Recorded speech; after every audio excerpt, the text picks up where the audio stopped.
Alguns crimes reais parecem inexplicáveis, deixando investigadores perplexos e sem solução. Alguns desses casos existem há décadas e ficaram mais misteriosos com o tempo, pois poucas respostas foram encontradas. Número 10. O desaparecimento de Neve Skinner, 47 anos, frustra a polícia de Everett, Washington, desde maio de 2024. Nenhum vestígio foi encontrado e seu destino segue desconhecido. Em 2020, Neve sofreu um grande revés em sua vida devido a problemas médicos e pessoais. Como resultado, ela acabou perdendo sua casa em Linwood. Por isso, ela não teve outra escolha a não ser começar a viver nas ruas de Washington.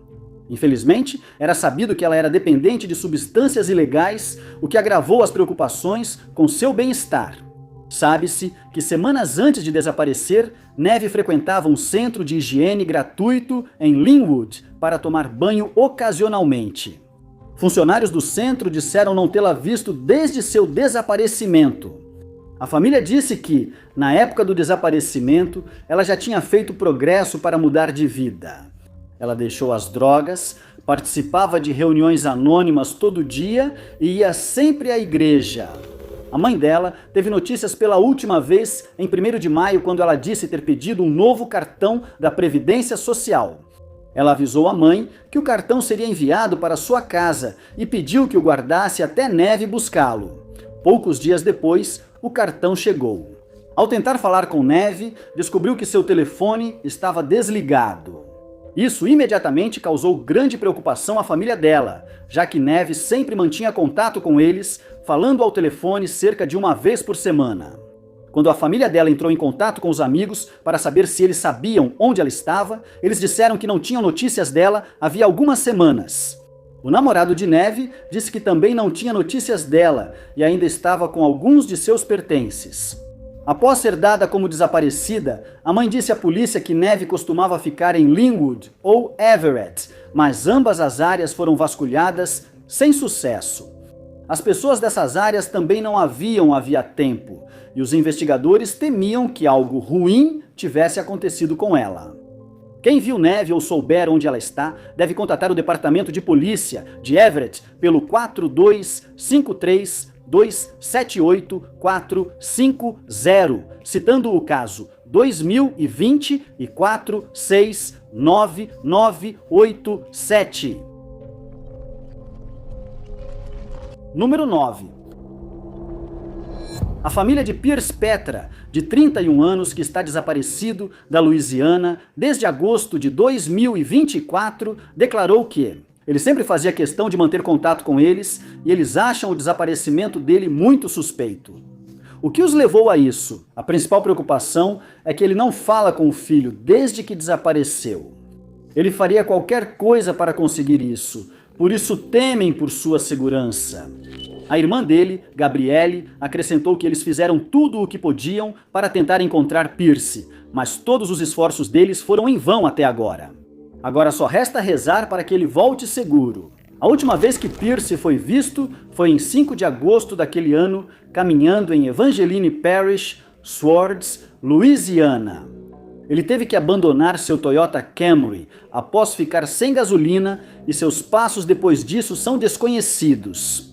Quando o carro parou, ele ligou para Gabrielle dizendo que estava sem gasolina e pediu que ela o buscasse, informando sua localização.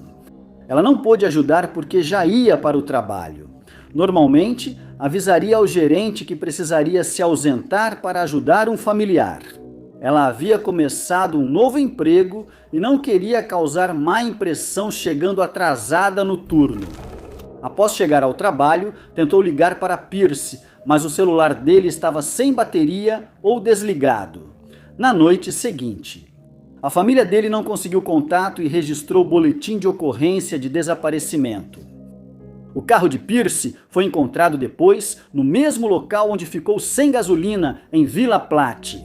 Notou-se que as chaves estavam na ignição e a carteira no banco do passageiro. A área ao redor do carro dele foi vasculhada, mas não trouxe novas pistas e os investigadores ficaram sem saber para onde ele foi. Presumiu-se que ele foi ao posto de gasolina mais próximo, mas ninguém o viu desde então. Se souber algo que ajude a encontrar Pierce, contate o departamento do xerife do condado de Evangeline pelo 337-3632-161. Número 8. Avanços ocorreram no caso de 39 anos desaparecida na Califórnia desde maio de 2024, pois seu marido Tyler foi preso e acusado de matá-la. O mistério persiste, pois ele não revelou onde está o corpo dela. Nick e Tyler viviam na Olinda Road, em Anderson, Califórnia, quando ela desapareceu. O casal estava casado há 8 anos e tinha filhos, enquanto a maioria das fontes diz que Nick foi vista pela última vez pela família. A última pessoa a vê-la foi um motorista de aplicativo que a deixou em casa em 17 de maio de 2024. Ela pediu um carro por aplicativo perto do cassino Wind River cedo naquela manhã. O Chevrolet Avalanche dela foi achado abandonado na Bowman Road, em Cottonwood, em 25 de maio, mas só avisaram a polícia. 5 dias depois, os investigadores foram imediatamente até o carro e realizaram uma inspeção, o que os levou a suspeitar de crime dentro do veículo. Encontraram material biológico indicando decomposição de um corpo no carro e enviaram amostras para análise. Os resultados mostraram que realmente pertenciam a Nick e uma investigação de homicídio foi iniciada. A área ao redor do carro foi vasculhada, mas nenhuma outra pista foi achada. Realizaram nova busca em 9 de junho em Clear Creek, mas nada foi encontrado. A área onde ela foi pega pelo motorista de aplicativo também foi vasculhada, mas sem sucesso. Em investigações de homicídio, o cônjuge da vítima é logo interrogado. Depois, a casa de Nick e Tyler foi revistada. Não divulgaram o que acharam na casa, mas Tyler foi preso após a busca e acusado de matar a esposa. Ele recebeu acusações extras ao tentarem impedir Nick de testemunhar contra ele em um caso de abuso doméstico. E esse caso de 2023 agora foi reaberto. A decisão ocorreu após um informante anônimo avisar a polícia que Tyler confessou ter matado Nick durante uma briga do casal em 18 de maio de 2024.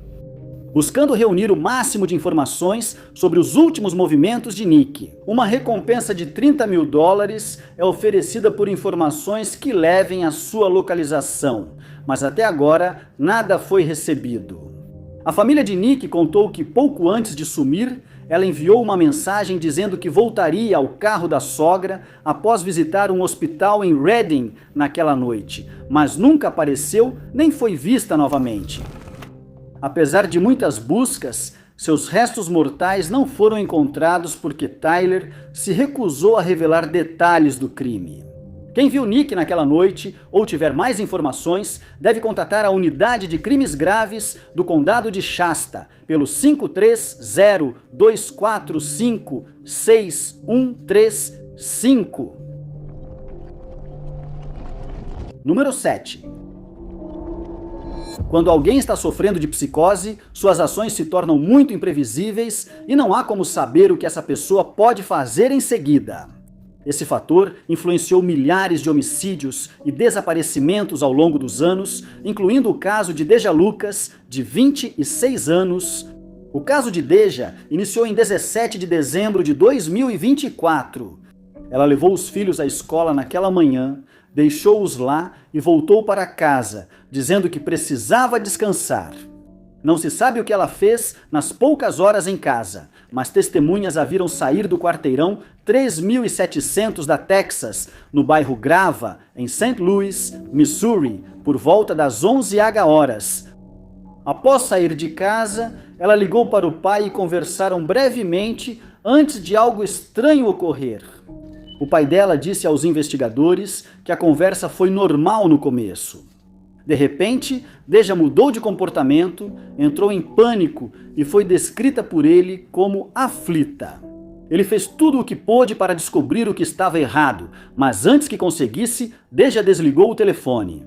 O pai dela não conseguiu mais falar com ela antes que ela desligasse. Ela disse que andava pela rua Miami, mas ainda não se sabe seu destino antes de desaparecer. Desde então, a família tentou contato várias vezes, sem sucesso. Uma testemunha disse à polícia ter visto Deja descalça perto de um posto pressão arterial na esquina das ruas Arsenal e Lemp por volta das 23h. Ela parecia fugir de alguém ou ter um surto mental, o que não seria incomum para Deja. A família disse que ela teve problemas de saúde mental antes do desaparecimento. Eles têm certeza que ela sofria de psicose, causando paranoia. Isso explicaria por que ela foi vista correndo naquela noite, já que ela poderia acreditar que alguém estava atrás dela. Esta não é a primeira vez que ela enfrenta esse tipo de condição, então eles estão muito preocupados com o bem-estar dela. Eles relataram que, após episódios assim, ela sempre era encontrada próxima a um corpo d'água, sem explicação. E por isso, eles pediram ao público para ficar atento a Deja em áreas como represas, rios e lagoas. Na investigação, Deja foi flagrada várias vezes por câmeras de segurança. Ela foi vista parada por 20 minutos na varanda de uma casa no quarteirão 2800 da Avenida Limp, antes de sair abruptamente. Ela foi vista andando no trânsito na estrada Gravois, em Afton, e ao longo de uma rodovia. Por volta das 30 horas, a polícia foi chamada. Quando chegaram, Deja já tinha saído.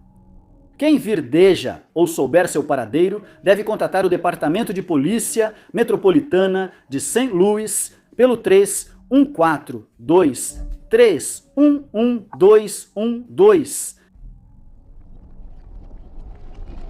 Número 6. Duas pessoas de interesse foram identificadas no desaparecimento de Chicana Rutherford, de 25 anos. A polícia de Salisbury, Maryland, ainda busca um terceiro suspeito foragido desde maio de 2025. O caso teve início em 18 de maio, quando Chicana não retornou para casa em Salisbury. A irmã dela contou à polícia que falou com Chacana no dia do sumiço e sugeriu procurar perto da Ponte La Quinta. Ela passava tempo lá e visitava o Anchorage Nursing Hall, mas não havia indícios de que Chicana esteve nesses locais. O passo seguinte da investigação foi analisar imagens das câmeras de segurança, onde os investigadores acharam a primeira pista. As imagens mostraram ela entrando em uma loja Wawa, na Rota 13 Sul, sem aparentar aflição. Sua irmã confirmou isso. Foi por volta dessa época que ela falou pela última vez com Chicana e ficou muito preocupada com a segurança dela, por vários motivos. Chicana enfrenta problemas de saúde mental que já trouxeram dificuldades e também foi diagnosticada com diabetes, precisando tomar remédios diariamente. Como está desaparecida há quase um ano, ainda não se sabe se usa a medicação correta por esses fatores. A polícia considerou o caso como desaparecimento crítico e pediu que informem qualquer avistamento da mulher, para que ela volte para casa e receba o tratamento necessário. A última vez que alguém a viu foi perto do parque da cidade de Salisbury, no dia 20 de maio de 2025. Justamente quando parecia que o caso iria esfriar, a polícia anunciou que havia identificado duas pessoas de interesse nas imagens das câmeras de segurança, e as fotos dos dois homens em questão foram disponibilizadas ao público. Os investigadores não disseram como os dois homens estavam ligados ao caso Chicana, mas pediram ao público que os reconhecesse. Logo, um membro do público se apresentou e as identidades deles foram reveladas. Ainda não se sabe como estavam ligados ao caso, nem seus nomes foram divulgados por motivos desconhecidos. Pouco depois, as autoridades realizaram buscas no rio Wikimeca. O esforço de busca começou no centro de Salisbury e se estendeu até o Wikimeco Yacht Club, que fica em Eden. No entanto, os esforços foram em vão, pois não encontraram novas pistas. Quem puder ajudar no caso de Chicana deve ligar para o Departamento de Polícia de Salisbury no 410-548-3165. Número 5.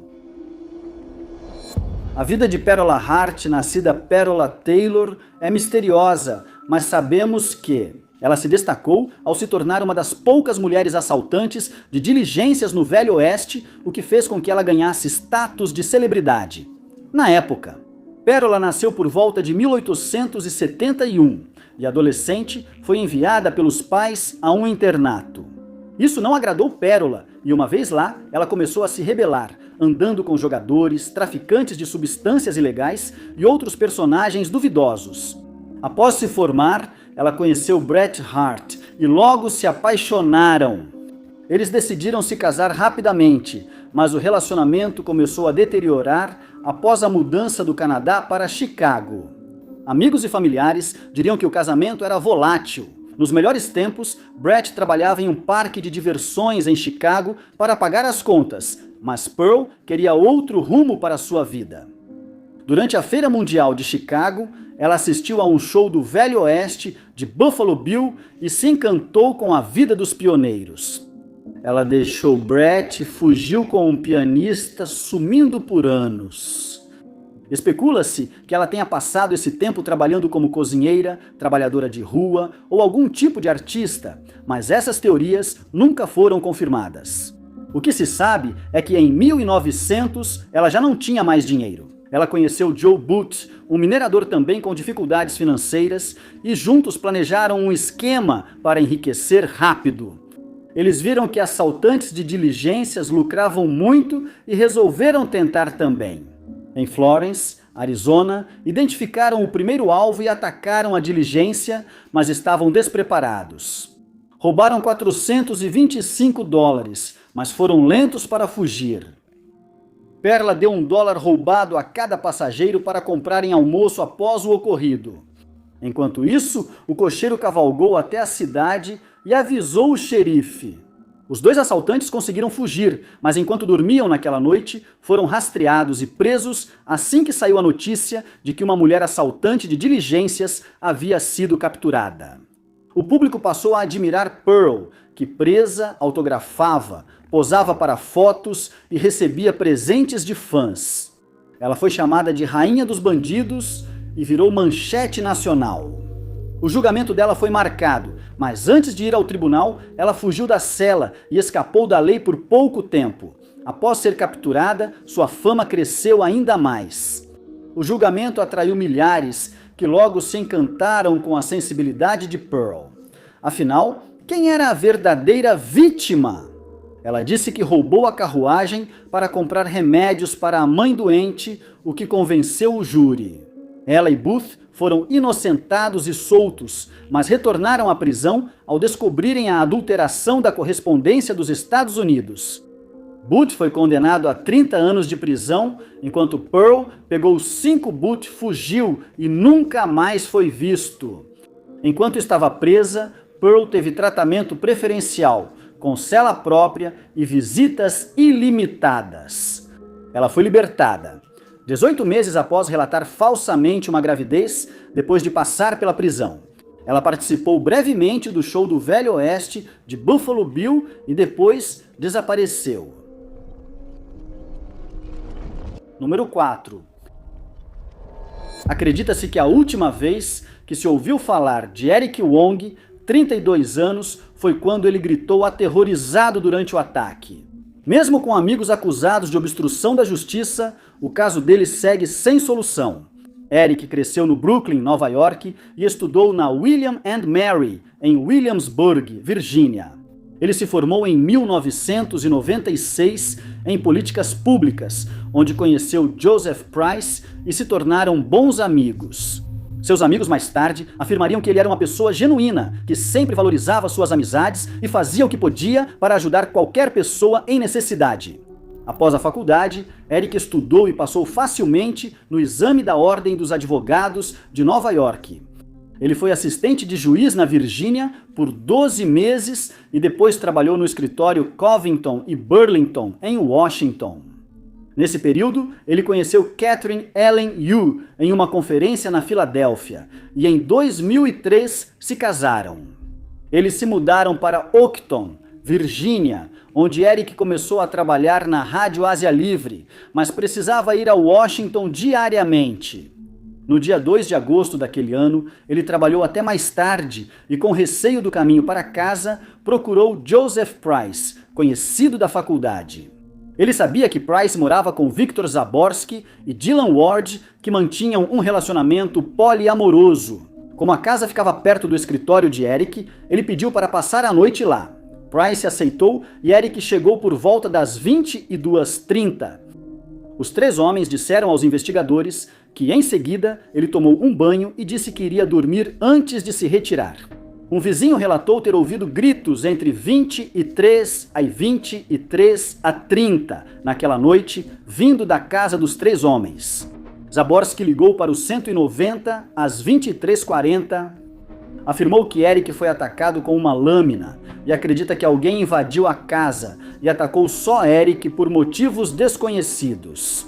Os paramédicos o levaram ao hospital, mas Eric não resistiu aos ferimentos. Socorristas relataram à polícia que os 3 homens agiam de forma suspeita e que Zaborski e Ward pareciam ter acabado de tomar banho. Isso não fazia sentido, então os 3 colegas de quarto foram os únicos suspeitos. Uma busca na casa revelou uma lâmina coberta de material biológico que foi encontrada ao lado de um sofá. E a autópsia de Eric revelou que ele provavelmente estava dormindo quando foi atacado. Os 3 suspeitos alegaram estar dormindo quando ouviram Eric gritar e disseram que um invasor cometeu o crime. Mas a polícia tinha certeza que mentiam devido a outras evidências próximas aos restos da vítima. Os paramédicos achavam que Eric foi atacado em outro local e levado ao quarto após o ocorrido. Havia indícios de que os 3 limparam o apartamento antes de chamar o 911, pois material biológico foi achado no filtro da secadora. 20 minutos se passaram entre o grito de Eric e a ligação para o 911, sugerindo que os 3 homens usaram esse tempo para limpar e criar álibis. Foram acusados de obstrução da justiça e conspiração para adulterar a cena do crime, mas absolvidos por falta de provas. O caso de Eric segue sem solução. Número 3. Pesquisadores em Toronto acreditam que 24 anos foi morto por agressores que achavam por engano que ele tinha muito dinheiro e nunca foram identificados. Em 18 de maio de 2001, Sagun morava em um condomínio na Duncan Woods Drive, Toronto, e havia acabado de assistir a um jogo dos Raptors na TV. Ele trabalhava meio período na Bell Canada e queria ser engenheiro de som, mas não conseguia pagar a mensalidade após o jogo de basquete. Não se sabe como Sagun e um amigo foram parar no carro dos agressores. Acredita-se que ele conhecia os 2 homens que o mataram e estava envolvido na distribuição de dinheiro falso. A polícia conhece os detalhes do ataque, pois Sagun foi achado morto na calçada do condomínio. Foi descoberto que ele havia ligado para o próprio serviço de correio de voz para gravar a conversa que estava acontecendo. Dentro do veículo, era possível ouvir o motorista pedindo para todos manterem a calma. Mas seu comparsa tinha outras intenções. Era possível ouvir repetidamente ele ameaçando a vida de Sagun enquanto ordenava que ele ligasse para um homem desconhecido e o instruía a dizer ao homem que ele receberia algo dele. Amigos de Sagun diziam que ele estava sem dinheiro enquanto imploravam por sua vida. Nos minutos seguintes, Sagun garantiu aos assaltantes que conseguiria isso para eles e fez mais ameaças contra ele e seus amigos. Ao revisar a gravação, investigadores perceberam que o motorista era menos ameaçador que o segundo assaltante. Era possível ouvir o segundo assaltante dizendo que iria jogar Sagun para fora da porta do carro para então usar uma arma de fogo e acabar com a vida dele. Ele grita que não haverá negociações e, em seguida, ouvem-se os gritos aterrorizantes de Sagun. Sagun foi encontrado morto na rua onde o carro estava. Todos os esforços para identificar os agressores falharam até agora. O amigo de Sagun foi identificado, mas ele não conseguiu dizer quem eram os agressores. Desde então, sua família pediu ao público que ouvisse o áudio e se manifestasse se reconhecesse as vozes dos 2 homens. Mas nenhuma informação desse tipo foi recebida. Durante a investigação resultante, a polícia conseguiu identificar o homem que ameaçou sua vida e que, por fim, puxou o gatilho. mas eles não conseguiram acusá-lo devido à pouca quantidade de provas encontradas para comprovar sua culpa. Número 2. O falecimento de Nara Patch, de 28 anos, é um caso cheio de reviravoltas, muitas sem explicação, desde 2014, quando ela foi encontrada morta em circunstâncias estranhas no dia 14 de janeiro daquele ano. Nara e alguns amigos viajaram de Ontário, Canadá, ao Vietnã, onde a aventura de Nara terminou em tragédia. No mesmo dia, o grupo chegou a Bangkok e passou a noite lá. Em 21 de janeiro, eles viajaram ao Vietnã, embarcando em um ônibus em Phnom Penh. Poucos minutos após o início da viagem, Nara agiu estranho e pediu para descer do ônibus 10 minutos após a partida. Eles desceram do ônibus e Nara disse que achava que iam ser roubados pelos passageiros. Sem que os amigos percebessem algo estranho e com o ônibus já partido, decidiram comprar passagens aéreas para o Laos. Eles pegaram um voo à noite e chegaram ao aeroporto de Watai às 22h. Mas Nara ainda estava agindo de forma estranha, em vez de estar animado para o restante da viagem. Ele ficou mais paranoico, achando que alguém o perseguia, então decidiu voltar para casa no Canadá. Seus amigos tiveram dificuldade para entender por que ele estava agindo assim, mas se despediram dele, dizendo que continuariam a viagem na sua ausência. Eles o deixaram no aeroporto antes de voltar ao hotel. Sem saber que não veriam mais Nara, no dia 22 de janeiro, ela pediu à mãe que procurasse a embaixada do Canadá. Ele disse que alguém o perseguia e queria lhe fazer mal, mas não deu mais detalhes. Em seguida, ele entrou em contato com vários outros membros da família, dizendo que sua vida estava em perigo, que alguém o estava seguindo e que seu cartão de embarque havia sido tirado dele. Numa mensagem de voz, Nara disse ter comentado sobre o primeiro-ministro do Camboja, Hun Sen. Ainda não se sabe se isso tem relação com a paranoia dele. Ele foi encontrado morto no aeroporto mais tarde naquela manhã e a investigação foi, no mínimo, complicada.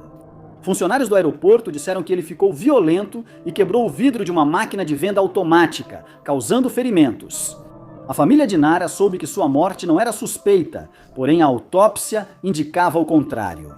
Ele foi encontrado com vários ferimentos no peito, pescoço, antebraços, joelhos e mãos, sugerindo que estava tentando se defender de um agressor.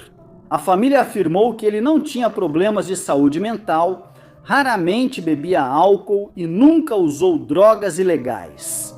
Curiosamente, as câmeras do aeroporto falharam quando Nara morreu e mesmo com o local cheio, nenhuma testemunha trouxe informações. O caso de Nara segue sem solução. Muitos acham que o agressor é conhecido das autoridades, que teriam encoberto o incidente por motivos desconhecidos. Número 1. O sumiço de Brian Chadwick ainda é o maior mistério de aviação não resolvido da Nova Zelândia. Desde então, poucas respostas explicaram os estranhos acontecimentos daquele dia.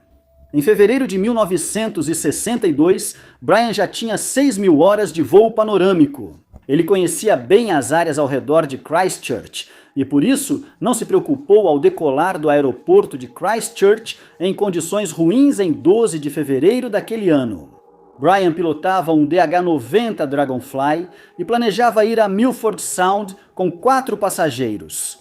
Ele deveria pousar em Milford Sound antes das 12h30, onde os passageiros planejavam almoçar à sombra do Pico Meter no Parque Nacional de Fiordland. Os passageiros eram Louise Rowan, Daryl Shields e o casal recém-casado Valéria e Elwyn Saville. Os 4 turistas australianos estavam comemorando a lua de mel do casal e haviam fretado o voo para fazer turismo.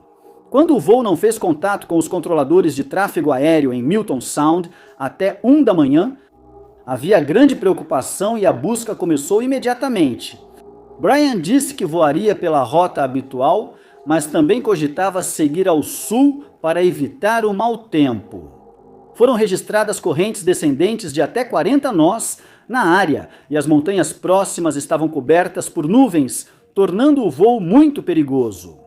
Mais tarde, um piloto que sobrevoou o Monte Cook afirmou isso. Teria sido impossível para Bryan voar sobre a principal divisão ao norte de Queenstown, já que a cobertura de nuvens havia se tornado muito densa naquela área. Acrescentou que se Bryan seguisse por aquela rota, o avião provavelmente teria caído, pois nenhum sinal foi encontrado. A Força Aérea Real da Nova Zelândia fez buscas, mas não encontrou o avião. Mesmo com a ajuda de vários pilotos civis que vasculharam o solo do alto em busca de qualquer sinal de fumaça ou destroços. Quando esses esforços falharam, buscas terrestres foram iniciadas. Sem pistas sobre onde o avião caiu, havia pouca esperança de encontrar Bryan e os passageiros. Diversos relataram ter visto o avião Firefly sobrevoando, mas muitos desses relatos foram considerados não confiáveis na investigação. Notou-se que o avião pilotado por Bryan tinha problemas frequentes no motor. Descobriu-se que o avião tinha cerca de 68 quilos a mais, o que pode ter contribuído para a queda. Descobriu-se que a manutenção do avião de Bryan foi negligenciada, podendo deixá-lo inapto para voo. Antes do grupo decolar do aeroporto naquele dia, buscas ainda estão sendo realizadas até hoje, mas Bryan e seus passageiros nunca foram encontrados, e só o tempo dirá se esse mistério será resolvido algum dia. Muito obrigado por assistirem. Se você gostou deste vídeo, não se esqueça de clicar no botão de curtir. Além disso, não se esqueça de se inscrever e ativar o sininho para ficar por dentro de todos os nossos próximos vídeos. Sou o Top 5 Desconhecidos e até o próximo vídeo!